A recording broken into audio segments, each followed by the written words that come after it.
Good morning, all. Thanks for joining in. Dr. Rajput, we can definitely start with this session. So good morning, everybody. In the series, as we have first seen the role of non-androgenic factors in hair loss management, then we have seen the increasing similarities between non-scarring and pattern hair loss, the non-scarring alopecias with androgenetic alopecia. Another similar metabolism or similar changes that the pattern alopecia shares with is with PCOS. So this is one more topic to be dealt rightly at this juncture where we are speaking about all the other similarities as well. PCOS is defined as a clinical combination of menstrual disorders, secondary amenorrhea, hormonal imbalance, infertility, along with acne, obesity, hirsutism, and hair loss. Health, as we always say, is a balance between the internal cellular function and the extracellular matrix, which forms the internal environment or the microcosm of the body, and balance between the body and the surrounding conditions influenced by environmental factors, pollution, lifestyle, diet, nutrition, stress, chemicals, pesticides, fertilizers, endocrine disrupting chemicals, sleep, circadian rhythm, immunity, allergies, which we called as the macrocosm. The body also has a balance between male and female elements. Every male body secretes some amount of estrogen, every female body secretes some amount of testosterone. That is the yin yang balance. As we find that females are taking over more responsibilities, more vigorous activity. They are interested in gymming, fitness, building up muscles. They're exposing themselves to smoking, alcohol, some recreational requirements. There is a theory that this is increasing the secretion of male hormones in their body and is changing the balance. Though body should be capable of adjusting to this balance given the conditions are right.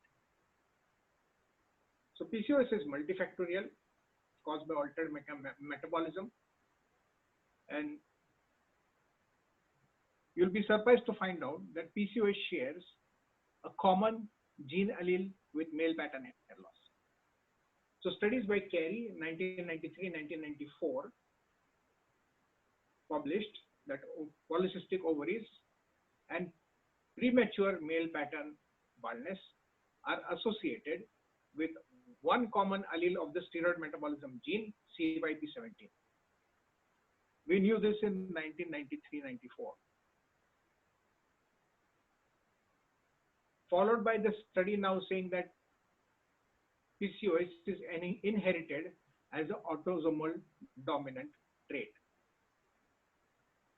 Further investigation into this led to a paper in 2001 showing genetic polymorphism in the region of CYP17. Again, premature androgenetic alopecia was found to be dependent on insulin resistance and what was considered as the male equivalent of PCOS by the year of 2005. This became established. So the Steyn-Leventhal syndrome, which is the other name for PCOS, it is also called as the Steyn-Leventhal syndrome, is by 2007 being considered as the male variant of PCOS. So PCOS results from upstream endocrine and metabolic disturbances, not from direct events happening in the ovaries.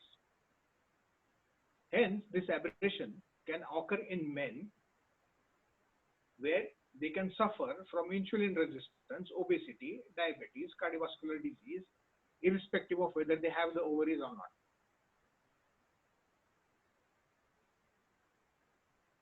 So in 2016, there was a comparison between the hormonal profile in early androgenetic alopecia in men with PCOS.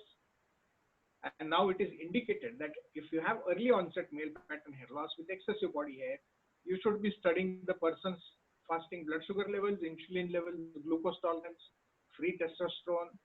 There is also a free androgen index. Investigate for dyslipidemias, sex hormone binding globulin, DHEAS, luteinizing hormone, prolactin.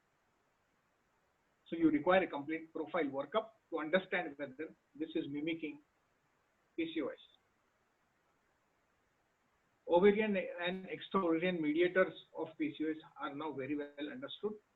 And the next step that comes by the end of this investigations, now in 2019, we have publications saying male PCOS OS equivalent and nutritional restrictions are step forward. So now we are trying to understand how these hormonal imbalances or these metabolic changes can be controlled and stabilized by selecting nutritional restriction. So there are various phenotypes of PCOS.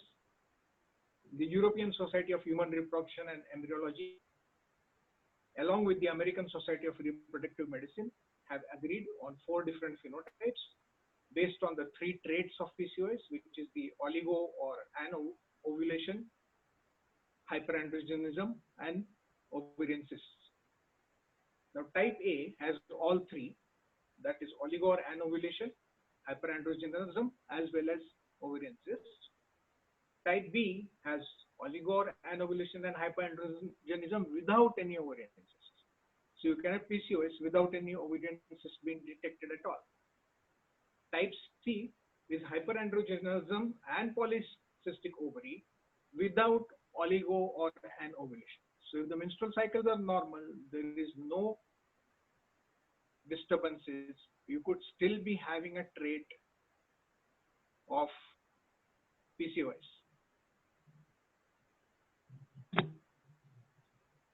Type D is oligo or anovulation and polycystic ovary without hyperandrogenism.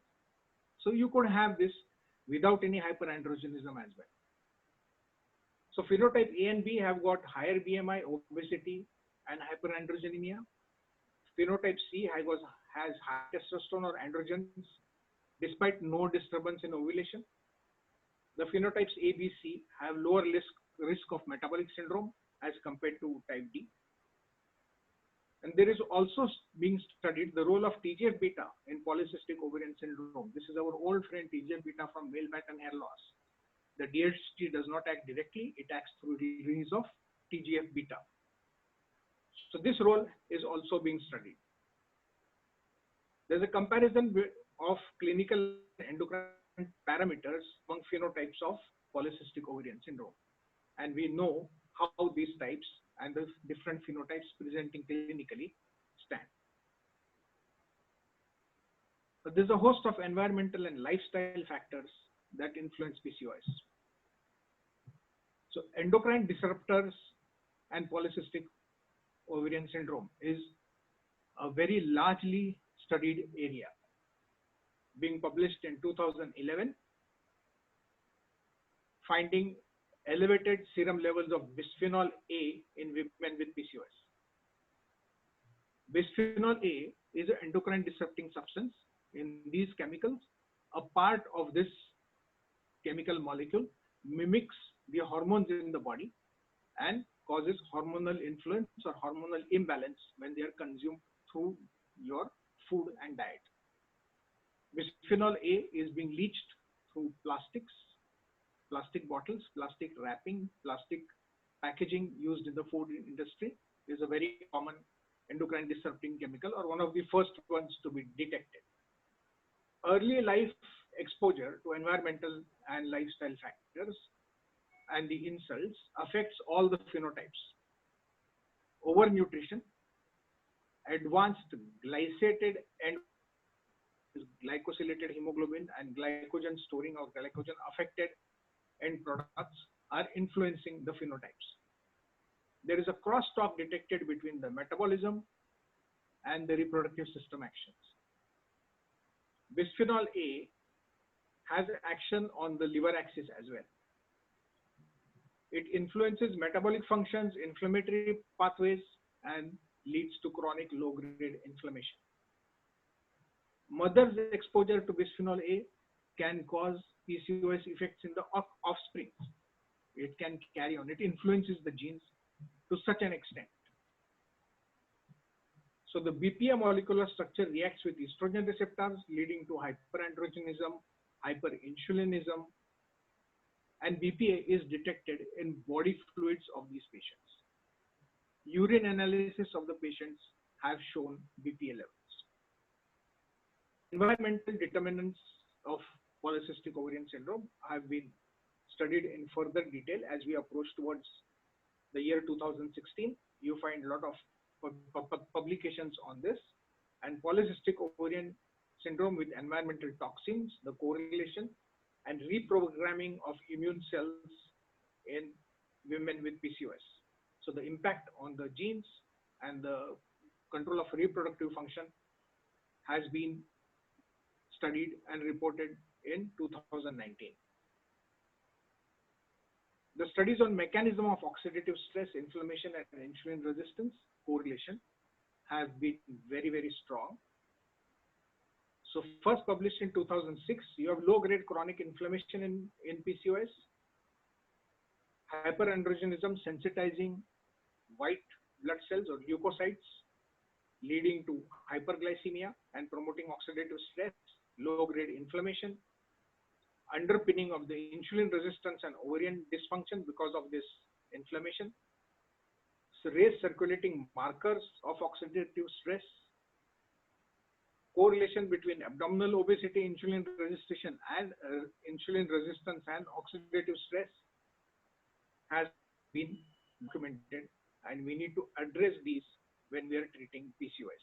And if you treat these in PCOS, you don't have to fight the hormones. The hormones will start working better and more normally, and you don't have to just think of anti-androgens. Or when you say PCOS, people just say anti-androgens. Like you say male pattern hair loss, you think only about anti-androgens and DHT blockers. No need to do that. Regularizing the internal environment or the functional capacity of the cells is going to help you improve the condition. There are specific studies related to only diet and lifestyle.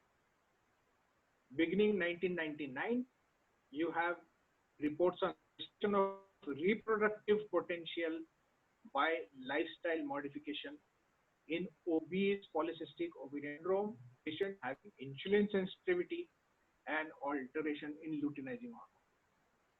So this could be achieved just by lifestyle and diet modification. Optimal diet for PCOS has been described again and again in 2005 and 2006. The relation of nutrients and hormones in polycystic ovarian disease has been elaborated in 2007. The contribution of diet, physical activity, sedentary behavior, BMI has been correlated very well in a study in 2013. Nutrients, the novel therapeutic approach to PCOS is building up by 2016. Weight management practices associated with PCOS and physical activity are what are being studied by 2016 and 2017 research workers. A diet that is low in saturated fats, high in fiber, low glycemic index, and regular exercise are highly recommended and have been successful in restoring PCOS metabolic disturbances to normal. Soya isoflavonoids have a role in PCOS. Several nutritional deficiencies have been detected in PCOS. Deficiencies vitamin C, 12, folic acid, calcium, potassium, magnesium, zinc have been reported. So 2007, you have the first report on relation of nutrients and hormones in polycystic ovarian syndrome, followed by a report again in 2007 giving specific pointers for nutritional management of PCOS, relationship studies between leptin, ghrelin,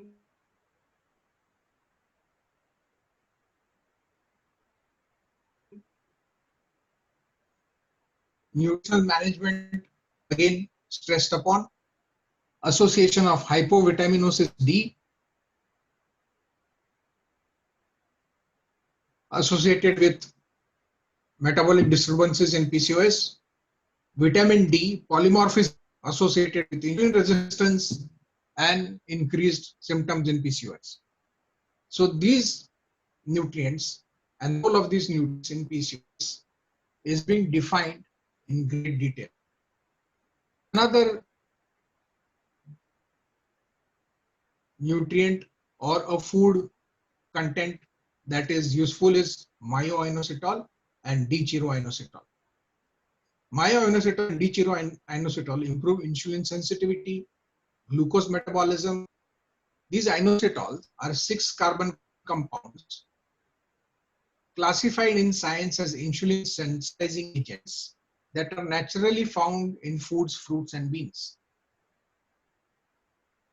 Myo-inositol promotes glucose uptake, improves follicular stimulating hormone signaling in ovaries, improves glycogen synthesis in the liver, reduces hyperandrogenism, dyslipidemias, and controls plasma insulin levels. So it works on all fronts, and this is a naturally occurring organic compound. Inositol administration reduces oxidative cells in erythrocytes of the patients in PCOS. So there have been randomized control trials on the effects of myo-inositol and D-chiroinositol. Combined treatment of myo-inositol with D-chiroinositol in a specific proportion has been more useful than myo-inositol alone. So this is one step forward in directly controlling the metabolic disturbances that lead to PCOS. There are recorded benefits from zinc, calcium, and vitamin D. Zinc boosts fertility and immune system. Zinc has been related to reduction in unwanted hair and also related to better hair growth on the scalp. Effect of zinc supplements on biomarkers for insulin resistance, lipid profiles have studied with randomized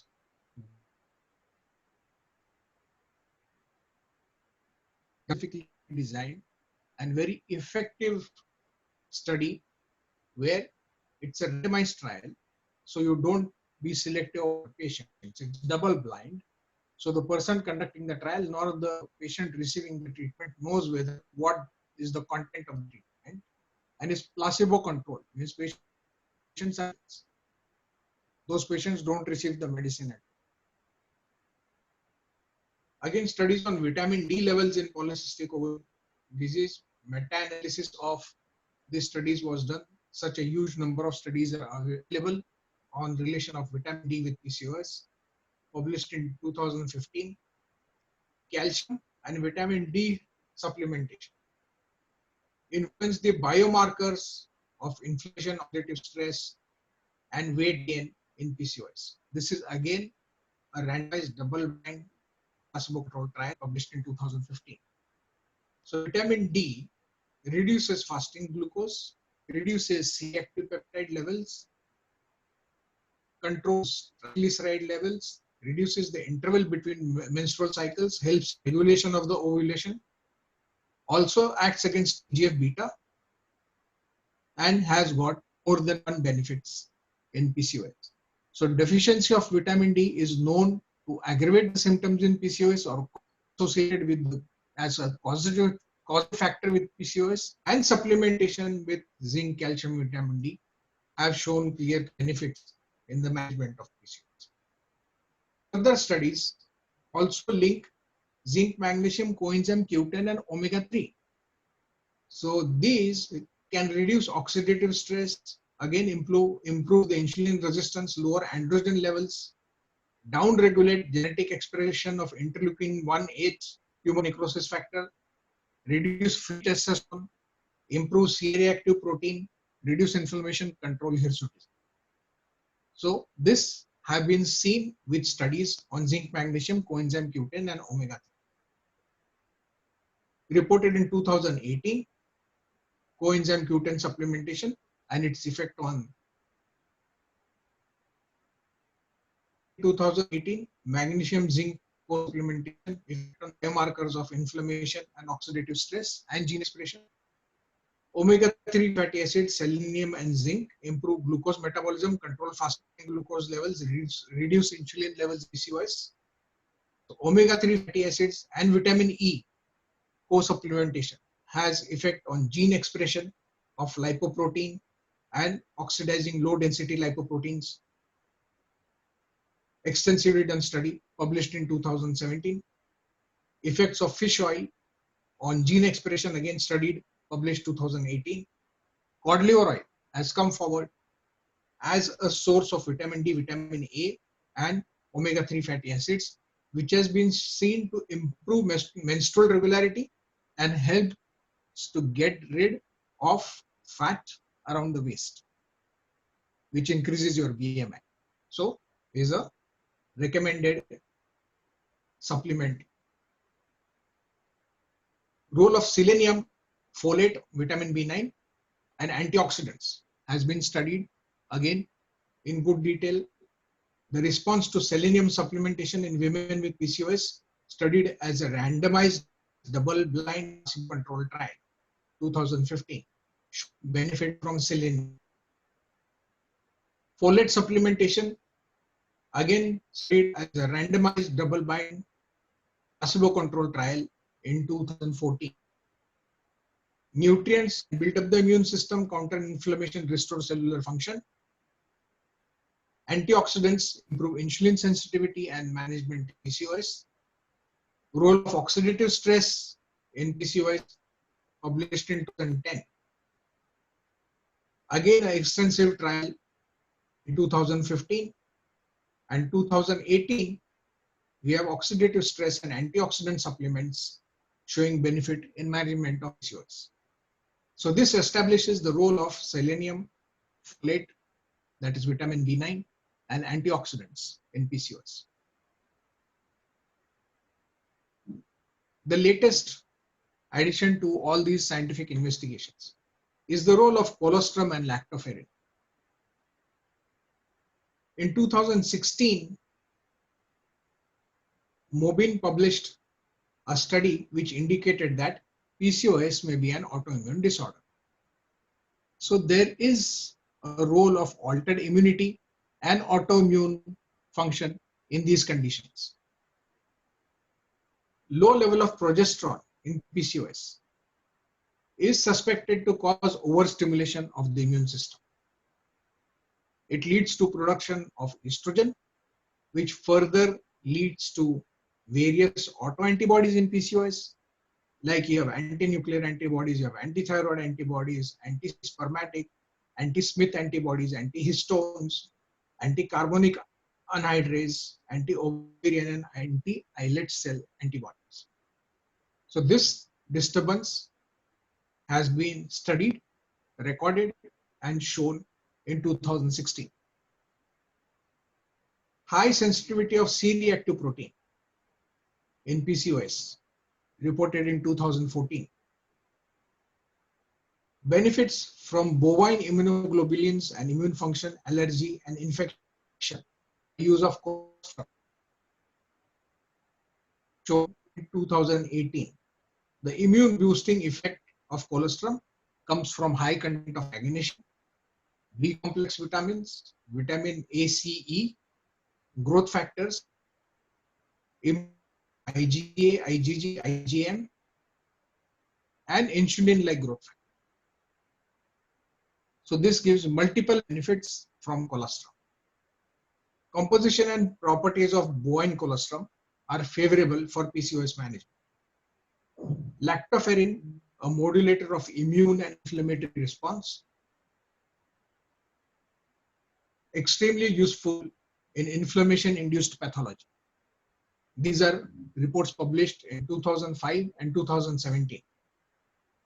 Lactoferrin exerts protective effect via regulation of enzyme activities in the cell, controlling production of reactive oxygen species or free radicals, helping restoration of immunity, prevention of cell apoptosis, and achieving homeostasis. Lactoferrin attenuates the inflammatory response and limits pathological damage. So lactoferrin, a natural glycoprotein involved in inflammatory homeostasis and iron metabolism. People who cannot tolerate oral iron, very low doses, very easy absorbable doses of lactoferrin can improve your conditions. So this is the review of role of nutrition in the management of PCOS.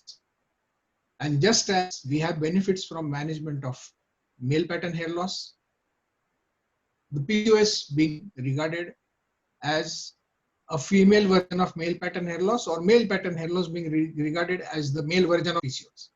The basic understanding is that the metabolic differences, the role of inflammation, the altered immunity, and the nutritional deficiencies involved are the same. We cannot expect our patients to respond to these therapies unless we restore the cellular function, the basic cellular function in the body.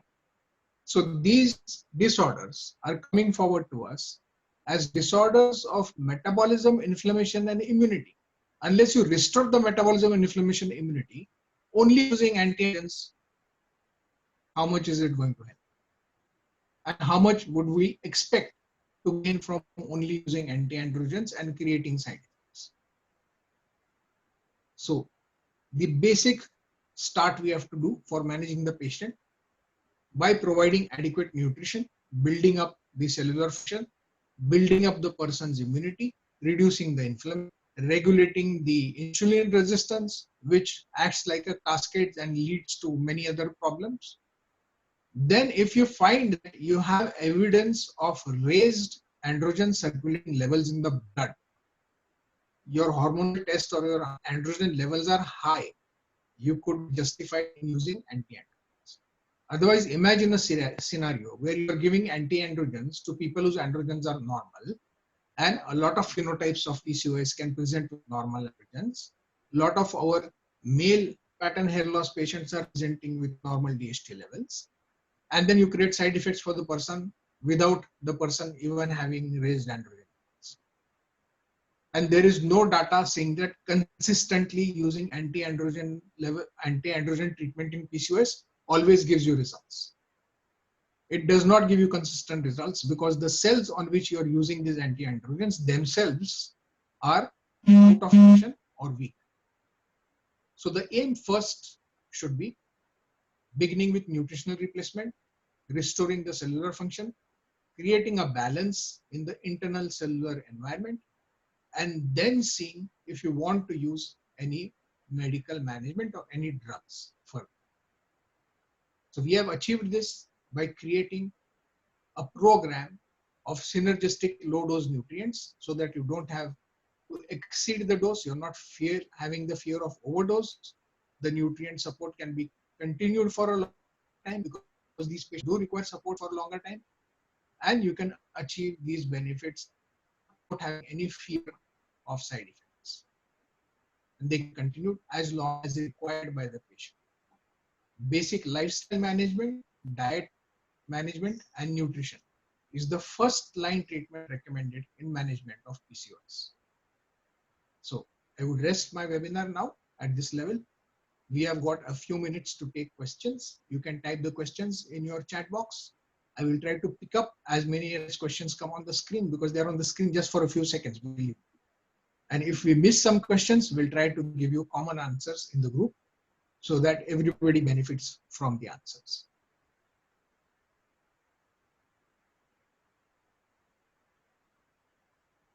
Yes, it is recommended to avoid saturated fats in the management of PCOS. So you don't have to overdo saturated fats.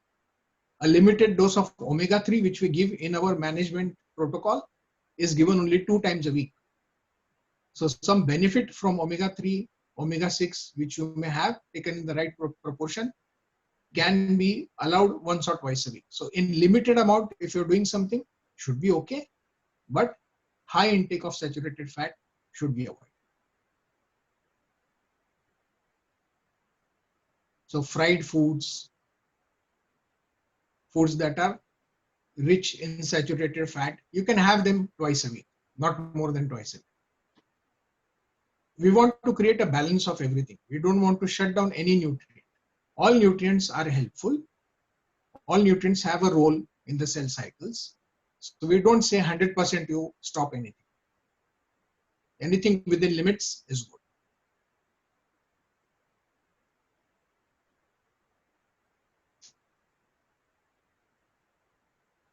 So we also recommend intake of calcium only twice a week. There are people who take 1000 milligram calcium every day. The calcium is not going to work unless you have got adequate levels of all other nutrients to make the calcium work. So why not take twice calcium, take twice selenium, twice zinc, magnesium.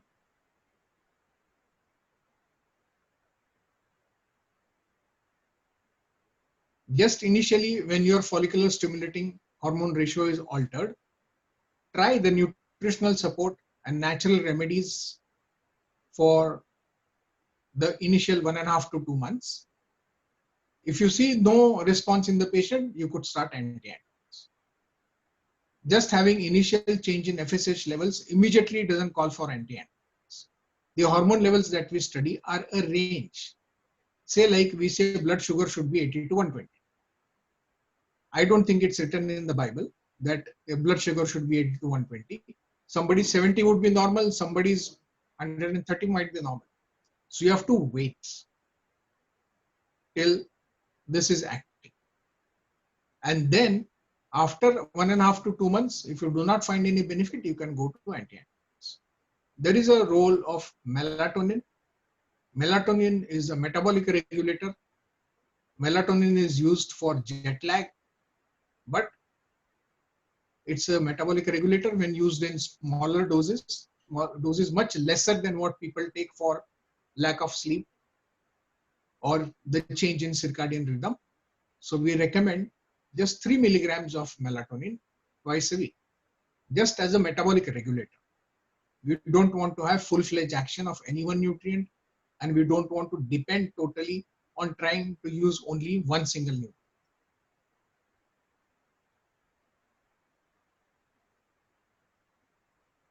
There was one more question in between which I missed. I couldn't read it quickly.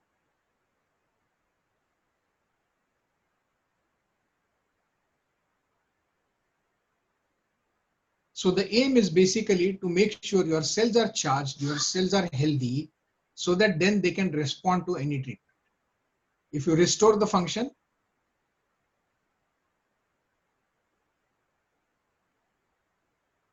this overlap between the metabolic derangements is what causes a lot of female patients to present with mane hair loss pattern or males to present with diffuse hair loss as seen in females. So we have classified these hair loss into different conditions. Always I crack the joke. I say the hair is not reading your book, so hair is not following what you write in the book. The hair is falling at its own free will. But we want the hair to fall in a particular pattern because it's happening in the male or is happening in the female. But if we understand the metabolic changes that are in the background and try to restore them, at the best try to restore them naturally just by using the proper proportion of nutrients, which has been worked out for you by us. We have researched on it. We have tried to find out how best to use it. We also have specific kits to boost immunity. So if you find there is an autoimmune element, you can boost the immunity as well. If you find there is androgenic element, we have kits that will help you in that manner. So using the basic correction, lifestyle correction, diet and nutrition first for the initial 1.5 to 2 months, then followed by hormonal studies to check whether the hormones are coming back to normal and whether anti-androgens are indicated. You can have people with very high free testosterone levels and having no problem at all. You don't need to forcibly reduce them. After all, what hormonal studies we do and the levels we indicate are a law of averages. Like I was trying to tell you about the blood sugar. Somebody's blood sugar 70 might be normal, somebody's 130 might be normal. But the commonest standard deviation is that 80 to 120 should be the level. Slightly higher or slightly lower doesn't mean the sky is falling apart immediately. Judge the patients, see how much of trouble they have. what exactly they are doing wrong in their lifestyle, in their diet, in their day-to-day living. If just correction of those factors can give you improvement in the management of the condition, why would you like to put them on drugs? So we shouldn't accept our failure unless we have adequately tried.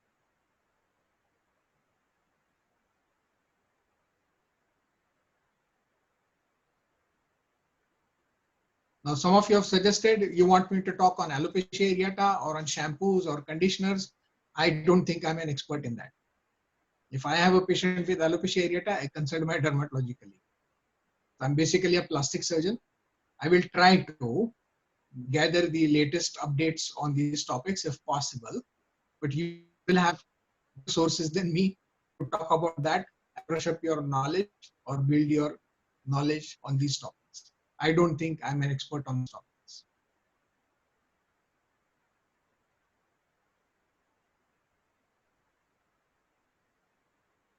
I think another minute or two, and then the Zoom app is going to cut us out.